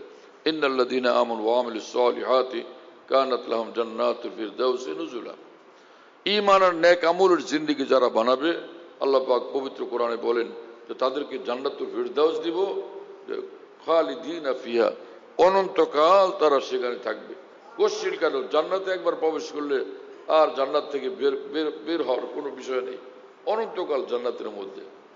আর জাহান্নামে যারা যাবে তারা বলবে যে আয় আল্লাহ, আমাদেরকে আরেকবার পাঠান দুনিয়াতে, একদম পাক্কা অঙ্গীকার করলাম আর উল্টা পথে যাব না, নাফরমানির পথে যাব না, আপনার হুকুম পুরি মানব। আল্লাহ পাক বলবো যে না, ওই দুনিয়াতে পাঠানোর বিষয়টা একবারের জন্যই ছিল, দ্বিতীয়বারের জন্য কাউকে সেখানে পাঠানো হবে না। আল্লাহ পাক জাল্লা জালালহু ওয়া মানওয়ালু আমাদেরকে ঈমানি জিন্দেগি, দ্বীনি জিন্দেগি নসিব করেন, তাকওয়ার জিন্দেগি নসিব করেন। এক হাদিস শরীফে আছে রাসূল আকরাম সাল্লাল্লাহু আলাইহি ওয়াসাল্লাম বলছেন, কোন মুসলমান যদি প্রতিদিন 100 বার করে লা ইলাহা ইল্লাল্লাহ জিকির করে, কিয়ামতের দিন হাসরের মাঠে যখন আসবে, এই কালিমার নূরে তার চেহারা পূর্ণিমার চাঁদের মতো ঝলমল করতে থাকবে। আর একটা আমল এত সহজ, রাসূলুল্লাহ সাল্লাল্লাহু আলাইহি ওয়াসাল্লাম বলছেন যে কোনো মুসলমান যদি এই আমল করে যে 5 ওয়াক্ত নামাজের পরে সুবহানাল্লাহ 10 বার, আলহামদুলিল্লাহ 10 বার, আল্লাহু আকবার 10 বার, এইটুকু আমল 5 ওয়াক্ত নামাজের পরে করে, আর যখন ঘুমাবার আগে সুবহানাল্লাহ 33 বার, আলহামদুলিল্লাহ 33 বার, আল্লাহু আকবার 34 বার, এটা যদি করে, আল্লাহ রাসূল সাল্লাল্লাহু আলাইহি ওয়াসাল্লাম বলেন যে খাল্লাতান লা ইউসিমা রাজুলুল মুসলিম ইল্লা দাখালাল জান্নাহ। এই আমল যে 2 টাইমের আমল যে করবে, নিঃসন্দেহে সে জান্নাতে প্রবেশ করবে। কিন্তু রাসূলুল্লাহ সাল্লাল্লাহু আলাইহি ওয়াসাল্লাম সাথে সাথে সতর্ক করলেন, আলা ওয়া ইয়াসির, আলা ওয়া ইয়াসির ওয়া ইয়ামালু বিহিমা কালিল। এই আমল দুইটা, যে 2 টাইমের 2 আমল, এটা খুব সহজ, কিন্তু আমলকারীর সংখ্যা কম। সাহাবায়ে কেরাম বললেন, ইয়া রাসূলুল্লাহ, এইরকম সহজ আমল অথচ আমলকারীর সংখ্যা কবে কম, কারণটা কি? রাসূল আকরাম সাল্লাল্লাহু আলাইহি ওয়াসাল্লাম বললেন যে দেখো, যে ওই গাফলতির কারণে হয়তো ছেড়ে দিবে, করবে না, অলসতার কারণে, অলসতা বশত আমলগুলো খেয়াল করবে না অনেকেই। আরেকটা হলো যে শোয়ার আগের আমলটা ওই হয় ঘুম এসে গেল, হয় গাফলতি, না হয় ঘুম এসে গেছে, পরে আমলটা ছুটে গেল। এই কারণে সহজ হওয়া সত্ত্বেও আমলকারীর সংখ্যা কম। আজকে থেকে আমরা এই আমলটা করার চেষ্টা করতে পারবো না? 2টা আমল না, একটা হলো লা ইলাহা ইল্লাল্লাহ প্রতিদিন কতবার? 100 বার। আর এই যে 5 ওয়াক্ত নামাজের পর সুবহানাল্লাহ 10 বার, আলহামদুলিল্লাহ 10 বার, আল্লাহু আকবার 10 বার, শোয়ার আগে 33 বার, 33 বার, 34 বার। কথা বুঝতেছেন প্রিয় বন্ধুরা? সুবহানাল্লাহ, আজীব সে আল্লাহ পাকের মেহেরবানি। হ্যাঁ, যে একজন মুসলমান, একজন মুমিন জান্নাতে যাওয়ার জন্য কত রকমের সহজ রাস্তা রাসূলুল্লাহ সাল্লাল্লাহু আলাইহি ওয়াসাল্লাম বলে গেছেন। হ্যাঁ, সুবহানাল্লাহ তাআলা বিহামদি। আর গুনাহ খাতা যখনই হয়ে যায় দেরি না করি আল্লাহর কাছে মাপ চাই। রাসূল পাক সাল্লাল্লাহু আলাইহি ওয়াসাল্লাম বলেন, কোন বান্দার যখন গুনাহ হয় আর সে বলে যে হে আল্লাহ আমার তো গুনাহ হয়েছে, মাফ করে দেন, আল্লাহ পাক উত্তরে তখন বলেন যে আলিমা আবদি আন্না লাহু রাব্বান ইয়াগফিরু যামবা ওয়া ইয়াখুযু বিহি গফারতু লি আবদি। আমার এই বান্দায় অন্তর থেকে এটা জানে এবং বিশ্বাস করে গুনাহ হয়ে গেলে আল্লাহ তিনি তাকে মাফও করতে পারেন, শাস্তিও দিতে পারেন। ওর মাপ চাইছে, আমি মাফ করে দিলাম। হাকিমুল উম্মত মাওলানা আশরাফ আলী থানভী রহমতুল্লাহ আলাইহি এই হাদিসের প্রসঙ্গে বলেন, হে মুসলমান ভাই, গুনাহ তো হয়ে গেছে, যেখানেই রহমতুল্লাহ আলামিন সাল্লাল্লাহু আলাইহি ওয়াসাল্লাম বলছেন এই কথা, মাপ চাইলে আল্লাহ মাফ করে দিবেন। ভাই তুমি আমি একটু মাফও কি চাইতে পারি না? চলো আমরা মাফ চাওয়া শুরু করে দিই। আল্লাহ আমাদেরকে কবুল করেন এবং তৌফিক দান করেন। ওয়া আখিরু দাওয়ানা আলহামদুলিল্লাহি রাব্বিল আলামিন সাল্লাল্লাহু আলা নবিয়্যিল কারীম। আলহামদুলিল্লাহি রাব্বিল আলামিন ওয়াসসালাতু ওয়াসসালামু আলা সাইয়্যিদিল মুরসালিন ওয়া আলা আলিহি ওয়া আসহাবিহি আজমাইন। আল্লাহুম্মা সাল্লি আলা সাইয়্যিদিনা ওয়া মাওলানা মুহাম্মদ ওয়া আলা আলি সাইয়্যিদিনা ওয়া মাওলানা মুহাম্মদ ওয়া বারিক ওয়া সাল্লিম। اللهم اغفر لنا ما قدمنا ما أخرنا وما أعلنا ما أسررنا ما أسرفنا وما أنت أعلم به منا، أنت المقدم وأنت المؤخر لا إله إلا أنت। আয় আল্লাহ আমাদেরকে মাফ করেন, আয় আল্লাহ আমাদেরকে মাফ করে দেন। ইয়া আরহামুর রাহিমিন, ইয়া আরহামুর রাহিমিন, ইয়া আরহামুর রাহিমিন। আমাদের সব গুনাহ মাফ করে দেন আল্লাহ, আমাদের ছোট বড় সব গুনাহ মাফ করে দেন আল্লাহ। আমরা গুনাহগার বান্দা, আপনি বড় মেহেরবানিওয়ালা, আপনি বড় ক্ষমাওয়ালা, আপনি সীমাহীন দয়াওয়ালা, সীমাহীন রহমতওয়ালা। আপনি বলছেন হাদিসে কুদসিতে যে আমার ইজ্জতের কসম, আমার মহাপ্রতাপের কসম, আমার সুউচ্চ মর্তবার কসম, গুনাহগার বান্দারা যতক্ষণ মাফ চাইতে থাকবে আমি ওদেরকে মাফ করতেই থাকবো। আয় আল্লাহ আপনার সেই মুবারক ঘোষণার উসিলা দিয়া আমরা আপনার কাছে ফরিয়াদ করি, আমাদেরকে আপনি মাফ করে দেন আল্লাহ। আপনি পবিত্র কোরআনে বলছেন যে কুল ইয়া ইবাদিয়াল্লাযীনা আসরাফু আলা আনফুসিহিম লা তাকনাতু মির রাহমাতিল্লাহ ইন্নাল্লাহা ইয়াগফিরুয যুনুবা জামিআ ইন্নাহু হুয়াল গফুরুর রহিম। আপনি বলছেন পবিত্র কোরআনে যে হে আমার গুনাহগার বান্দারা, চরম গুনাহগার বান্দা, তোমরা কেউ আমার রহমত থেকে নিরাশ হয়েও না, মাফ চাও তো যত গুনাহ হোক সবগুলো গুনাহ নিশ্চিতভাবে আমি মাফ করে দিব। আয় আল্লাহ আপনি এত সীমাহীন রহমতওয়ালা, এত সীমাহীন দয়াওয়ালা। আয় আল্লাহ আমাদের গুনাহ যদিও অনেক কঠিন, অনেক ভয়ঙ্কর, অনেক বেশি, কিন্তু আপনার সীমাহীন ক্ষমা রহমতের সামনে এটা কিছুই না আল্লাহ। আপনি নিজে আপনার গাফফার নামের উসিলা আমাদেরকে মাফ করে দেন। আয় আল্লাহ আপনার রহিম রহমান নামের উসিলা আমাদেরকে মাফ করে দেন। আল্লাহুম্মা ইন্নাকা আফুউন কারীম তুহিব্বুল আফওয়া ফা'ফু আন্না। আল্লাহ আমাদেরকে মাফ করে দেন, আমাদের মা বাবাকে মাফ করে দেন, আমাদের দাদা দাদি নানা নানিকে মাফ করে দেন, আমাদের উস্তাদদেরকে মাফ করে দেন। আয় আল্লাহ সমস্ত মুসলমানকে মাফ করে দেন, আমাদেরকে যারা আমরা জিন্দা আছি নেককার দিনদার আল্লাহ ওয়ালা বানায়া দেন। আপনাকে ডাকার তৌফিক দেন, আপনার হয়ে বাঁচার তৌফিক দেন, আপনার হয়ে আপনার কাছে আসার জন্য আমাদেরকে কবুল করেন। আমাদের বাংলাদেশের উপরে সীমাহীন রহমত বরকত নূর নাজিল করেন। আয় আল্লাহ আমাদের দেশের দিন দিন উন্নতি অগ্রগতি সমৃদ্ধি দান করেন। আয় আল্লাহ তামাম ফিতনা ফাসাদ খতম করে দেন। যারা দেশ চালাবেন ভালো মানুষদেরকে দেশ চালানোর জন্য কবুল করেন, যারা দেশপ্রেমিক হবে, যাদের দ্বারা দেশের কল্যাণ হবে, দেশের উন্নতি অগ্রগতি হবে, এবং যারা জুলুমবাজ হবে না, মানুষের উপর জুলুম অত্যাচার করবে না, ইনসাফগার এবং ন্যায়পরায়ণ হবে, এরকম লোকদেরকে আল্লাহ আপনি রাষ্ট্র পরিচালনার জন্য কবুল করেন, আমাদের দেশের জন্য কবুল করেন, সমগ্র মুসলিম বিশ্বের জন্য আপনি এরকম লোকদেরকে রাষ্ট্র পরিচালনার জন্য কবুল করেন। আল্লাহ আমাদের সারা দেশের মসজিদগুলোকে দ্বীনের মারকাজ, নূরের মারকাজ, সুন্নতের মারকাজ বানায়া দেন। মাদ্রাসাগুলোকেও সহিভাবে দ্বীনের মারকাজ, সুন্নতের মারকাজ, নূরের মারকাজ বানায়া দেন। মসজিদগুলোর সব জরুরত, সব দ্বীনি মাদ্রাসা দ্বীনি প্রতিষ্ঠানের সব জরুরত গায়বী খাজানা থেকে পুরো করে দেন। আল্লাহ আমাদের হায়াতে বরকত দেন। আয় আল্লাহ আমাদের রিজিকে বরকত দেন। ব্যবসায়ী ভাইদের ব্যবসা বাণিজ্যের মধ্যে অকল্পনীয় অভাবনীয় বরকত দান করেন। অসুস্থদেরকে সুস্থ করে দেন। শত্রুদের থেকে আমাদের সকলকে হেফাজত করেন। হিংসুকদের থেকে হেফাজত করেন। শত্রুদের এবং হিংসুকদের সকল চক্রান্ত ষড়যন্ত্র আপনি চূর্ণ বিচূর্ণ করে দেন।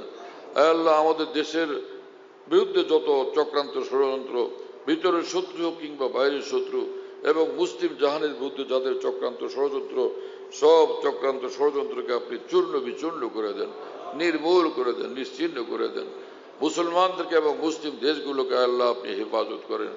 আল্লাহ ইসরায়েলকে ধ্বংস করে দেন। ফিলিস্তিনকে 67 সালের সীমানা মোতাবেক ফিলিস্তিনকে বড় বড় পরাশক্তিগুলো যেন স্বাধীন সার্বভৌম রাষ্ট্র হিসাবে স্বীকৃতি দেয়। আয় আল্লাহ আপনি কবুল করেন। আয় আল্লাহ আপনি তাদেরকে বাধ্য করেন। আয় আল্লাহ আপনি তাদেরকে মজবুর করেন। সকলে যেন স্বীকৃতি দিতে বাধ্য হয়। আয় আল্লাহ দুনিয়ার যেখানে মুসলমান আছে প্রত্যেক মুসলমানকে শান্তি দেন, রহমত দেন, বরকত দেন, নূর দান করেন। সব মুসলমানকে আমাদের সকলকে কামিল হেদায়েত নসিব করেন। মুসলমান যে সকল মুসলমান ভাইরা দ্বীনের তালাশে গিয়ে আবার ভুল পথে পা দিয়ে দিছে, তাদেরকে সে ভুল পথ থেকে তওবা করে হকের পথে ফিরে আসার জন্য কবুল করেন। হায় আল্লাহ আমাদের तमाम দোয়া মুনাজাতকে রহমতুল্লাহ আলামিন সৈয়দুল মুরসালিন খাতিমুন নবিয়্যিন সাল্লাল্লাহু আলাইহি ওয়াসাল্লামের বরকতে আপনি কবুল করেন। আল্লাহুম্মা রব্বানা তাকাব্বাল মিন্না ইন্নাকা আনতাস সামিউল আলিম ওয়া তুব আলাইনা ইন্নাকা আনতাত তাওয়াবুর রহিম। সুবহান রাব্বিকা রাব্বিল ইজ্জাতি আম্মা ইয়াসিফুন, সালামুন আলাল মুরসালিন, আলহামদুলিল্লাহি রাব্বিল আলামিন, সাল্লাল্লাহু আলান নবিয়্যিল কারীম। যারা হযরত ওয়ালা দামাত বারাকাতুহুমের কাছে যারা বায়াত হবেন সামনে চলে আসেন, সামনে এসে বসে যান, সামনে এসে বসে যান। যারা বায়াত হবেন সামনে এসে মেহেরবানি করে সামনে এসে বসে যান। আগে থেকে প্রস্তুত হয়ে যাবেন। মেহেরবানি করে বসে যান, যারা বায়াত হবেন বসে যান। আল্লাহ আমাদের মাফ করে দেন। আল্লাহ আল্লাহ আস্তাগফিরুল্লাহ আস্তাগফিরুল্লাহ। আলহামদুলিল্লাহ আলহামদুলিল্লাহ নাহমাদুহু ওয়া নাস্তাঈনুহু ওয়া নাস্তাগফিরুহু ওয়া নু'মিনু বিহি ওয়া নাতাওয়াক্কালু আলাইহি ওয়া নাউযু বিল্লাহি মিন শুরুরি আনফুসিনা ওয়া মিন সাইয়্যাতি আ'মালিনা। من يهده الله فلا مضل له ومن يضلل فلا هادي له ونشهد أن لا إله إلا الله وحده لا شريك له ونشهد أن سيدنا ونبينا ومولانا محمدا عبده ورسوله صلى الله تعالى عليه وعلى آله وبارك وسلم تسليما كثيرا.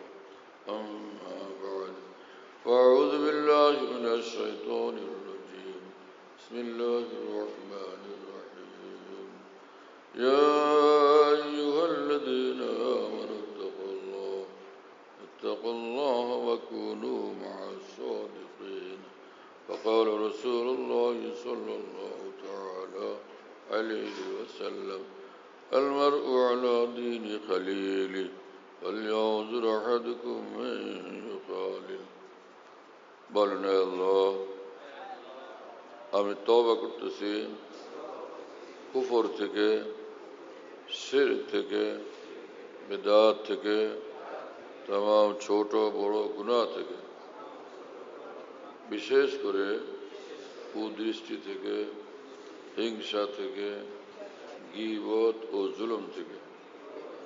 আল্লাহ আমি ওয়াদা করতেছি 5 ওয়াক্ত নামাজ জামাতের সাথে সুন্নত মোতাবেক আদায় করার চেষ্টা করব। রমজান শরীফের রোজা রাখব, যাকাত ফরজ হলে যাকাত দেব, হজ ফরজ হলে হজ করব।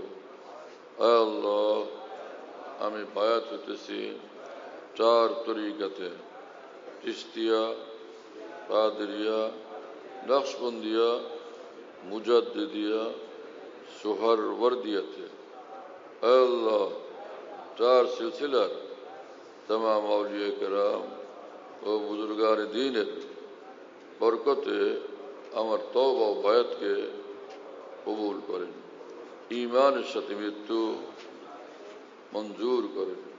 কিয়ামতের ময়দানে এবং জান্নাতে মহান আউলিয়া কেরামের সঙ্গে থাকা নসিব করে দিয়েন।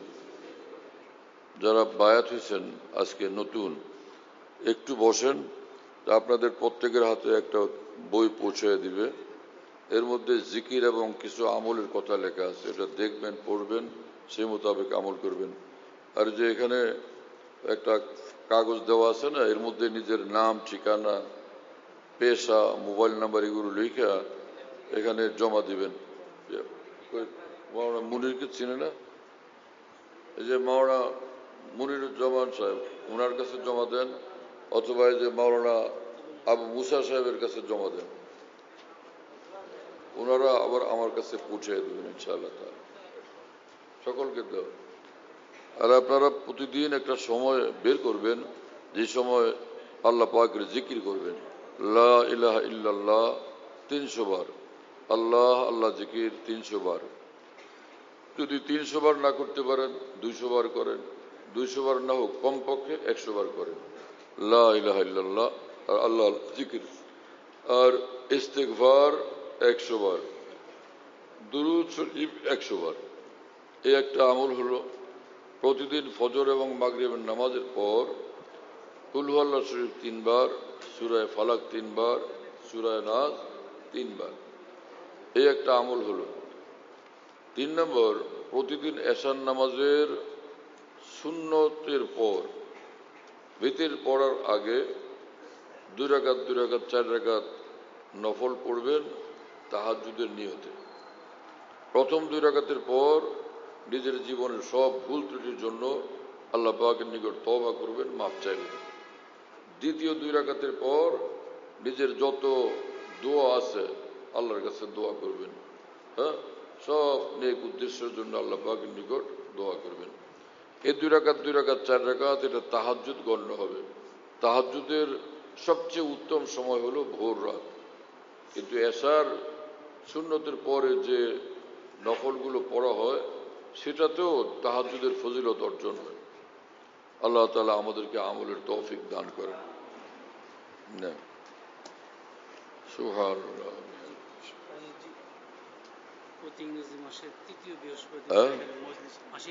এখানে এখানে এই মসজিদে প্রতি ইংরেজি মাসের তৃতীয় বৃহস্পতিবারে। কখন থেকে? এশার পর থেকে কতক্ষণ? 1-1.5 ঘন্টা। মাসিক ইজতেমা। এশার নামাজের পরে মাসিক ইজতেমা হয় এখানে, দিনই কথাবার্তা হয়। মাশাআল্লাহ, তুমি আসো। এই মাওলানা মুনিরুজ্জামান সাহেব ঢাকা থেকে এখানে আসেন প্রত্যেক ইংরেজি মাসের তৃতীয় বৃহস্পতিবার এশার নামাজের পরে। যারা এখানে কাছাকাছি আছেন তারা ইনশাআল্লাহ এই মজলিসে শরীক হবেন, ইনশাআল্লাহ ফায়দা হবে। আমাদের ঢালকানগর খানকাহে যেখানে আমি আছি, খানকা ইয়াদগারে হাকিমুল উম্মত। মনে রাখো, বলো খানকা ইয়াদগারে হাকিমুল উম্মত।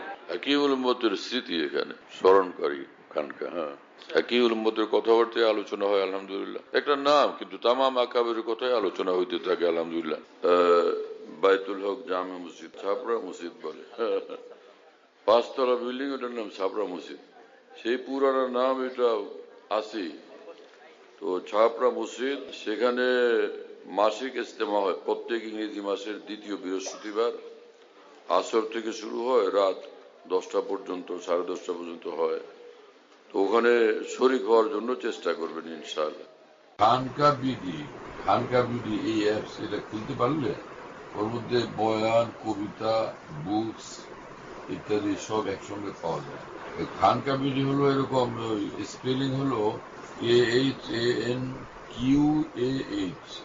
এর সঙ্গে লাগালাগি বিডি, খানকা বিডি। এই অ্যাপসটা খুললে ওর ভিতরে বয়ানগুলো পাওয়া যায়। এটা ডাইরেক্ট শোনা যায় কি? এবং ডাইরেক্ট শোনা যায়। হযরতুল্লাহ দামাত বারাকাতুহুমের বয়ান যেখানে বয়ান করেন সব বয়ান নেটের মাধ্যমে টেলিগ্রামের মাধ্যমে পাওয়া যাচ্ছে। হযরতুল্লাহ দামাত বারাকাতুহুম যখন বয়ান করেন বয়ানটা আমরা দেশ বিদেশ থেকে দুনিয়ার যে কোনো জায়গা থেকে আমরা পেতে পারি। এই জন্য মুফতি শহীদুল ইসলাম শাহ হুজুরের নম্বরে যোগাযোগ করবেন 01715 80 18 69 80 18 69 01715 80 18 69 যাতে মনে থাকবে ইনশাআল্লাহ সবার। 01715 80 18 69 বলো ভাই 01715 80 18 69 অনেক সোজা তো ভাই মাশাআল্লাহ অনেক সোজা করে দিছে।